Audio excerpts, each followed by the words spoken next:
friends, it's Tracey and Violet from Tea Time with Tracey and Violet.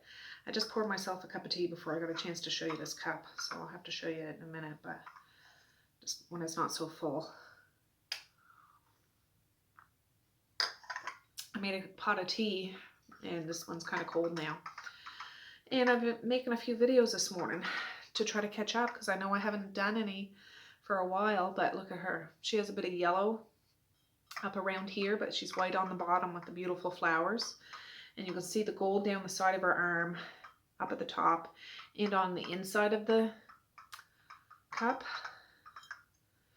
and down where her slipper would be. And then I can't remember if she's been out with you guys or not.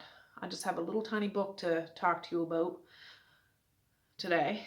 And you can see the yellow around here too. So she comes all the way. Made in England, bone china, Rosina. So perfect.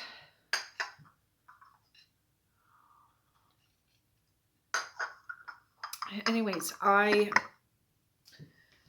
want to talk to you about Blanky. It's just a short little novella book, and I picked this one up because this is by Kealen Burke. I read his book, Kin, I think last month, and I loved it. Turns out he has more short stories than any longer stories. I wish he had longer stories, but I thought I'll read this one because it's by him, and I really like Kin, so I'll probably really like this. We'll see. And yeah, I have to say I did like it. I did like it. That doesn't sound convincing, but I did. Let me quickly read the back of it. In the wake of his infant daughter's tragic death, Steve Brannigan is struggling to keep himself together. Estranged from his wife, who refuses to be inside the house where the unthinkable happened, and unable to work, he seeks solace in an endless parade of old sitcoms and a bottle of bourbon. Until one night he hears a sound from his daughter's old room, a room now stripped bare of anything that identified it as hers, except for her security blanket affectionately known as Blanky. Blanky, old and frayed, with the antiquated patchwork of badly sewn rabbits and black button eyes, who appear to be staring at the viewer. Blanky was purchased from an old strange man at an antique stall selling baby clothes at a discount. Clothes is spelled C-L-O-S-E. The presence of Blanky in his dead daughter's room heralds nothing short of an unspeakable nightmare that threatens to take away what little light remains in Steve's shattered world. Because his daughter loved Blanky so much, he buried her with it. New novella from the Bram Stoker award-winning author of Sour Candy and Kin. Yeah, I've never read Sour Candy, but yeah, so that's basically it. I don't want to say too much about this. This is only 73 pages. I read this with my morning coffee pretty much. And yeah, Steve and his wife end up finding their little baby girl. I'm assuming it's Sid's death or something like that. They find her in her crib, passed away. And it doesn't get into great detail in the sense of what exactly happened, but his wife kind of left and went to live with her parents because she just couldn't handle being in the house where this had happened. So he's left at the house, which was his childhood house, I believe, and he loves his wife dearly, but she doesn't even want to talk to him. She's not mad at him. She's just so distraught. She just shuts off, and he's left. He is a school teacher, like young kids, I believe, like elementary school. And he's off work, obviously, for obvious reasons. And he just wants to reconnect with his wife. He believes they can get through this better together than apart. And he's struggling. He's drinking and he's watching old sitcoms, like it says. Not giving anything away there. But yes, he finds his blanket, or the Blanky, on his daughter's bedroom floor that there was nothing there before. Anything that was there is packed away in boxes in a closet, and the blanket's sitting right there on the floor. So he starts making excuses. It could be rodents coming to pull it out of the box, and he doesn't remember that he buried her with it, but obviously it says that he did. So he uses this as an opportunity to call his wife to try to get her to come over, because she's like, oh, she wants to come see the Blanky. It's a close connection to the daughter. They remember the day that they went to get it, and they felt sorry for the old man trying to sell baby clothes because he spelled the word clothes wrong. And it goes from there. I can't say a whole lot because then it ruins the book. This is going to be a super short video. I appreciate this writing style in the sense like it encompassed the whole story in such a short book. I don't generally like short stories.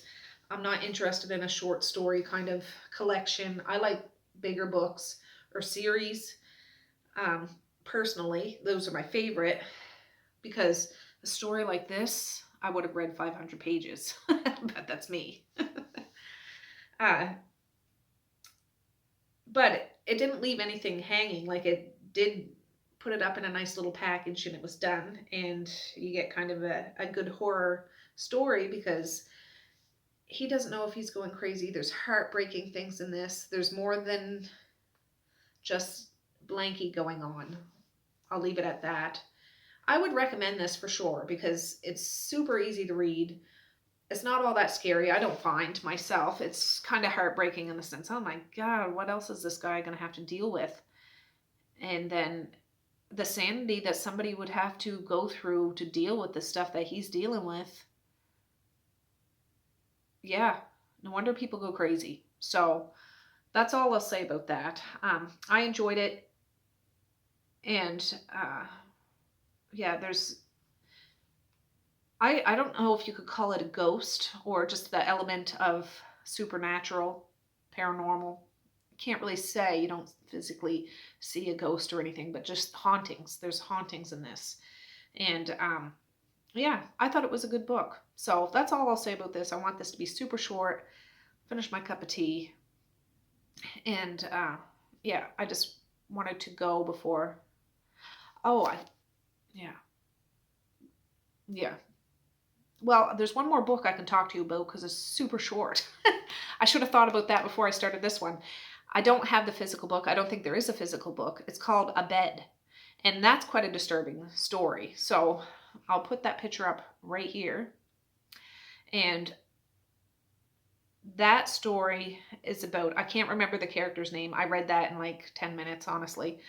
I seen somebody mention it as a really disturbing story, and I'm like, well, I gotta see that. It's only like 13 pages. Like, what kind of story could be 13 pages that's so disturbing that you know it, anyways, I can't remember who it's by. I had to read it on the Kindle app. Like, you can get it off Kindle for like $1 or something, $3 maybe, I don't know. But I shouldn't hold this up. That story is about a young woman. This is after an apocalypse, like a zombie apocalypse hit. This young woman is living with her mother-in-law, and she's locked in a bedroom. The whole world's been ravished. Like, there's nothing, just a few people like them left. And the mother-in-law's crazy. I can't say a whole lot about this, but the mother-in-law is so crazy, she locks her daughter-in-law in the bedroom and is abusive to her, in the sense she tries to talk nice and she sounds like a loving mother, but then she makes this daughter do insane things and have insane things done to her. So the mother-in-law is so worked up about having a grandchild. It'll make the world better. Children will solve everything. How are you going to have a child? Like, the mother-in-law's too old. The young woman isn't too old, but there's nobody around. So since it's a zombie apocalypse,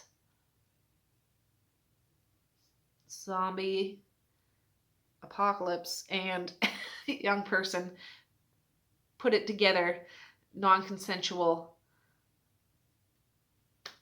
and there it goes. That's pretty much the story, kind of. There's more to it. I could have read something like that as a great big 500 page book too, but it's really only 13 pages.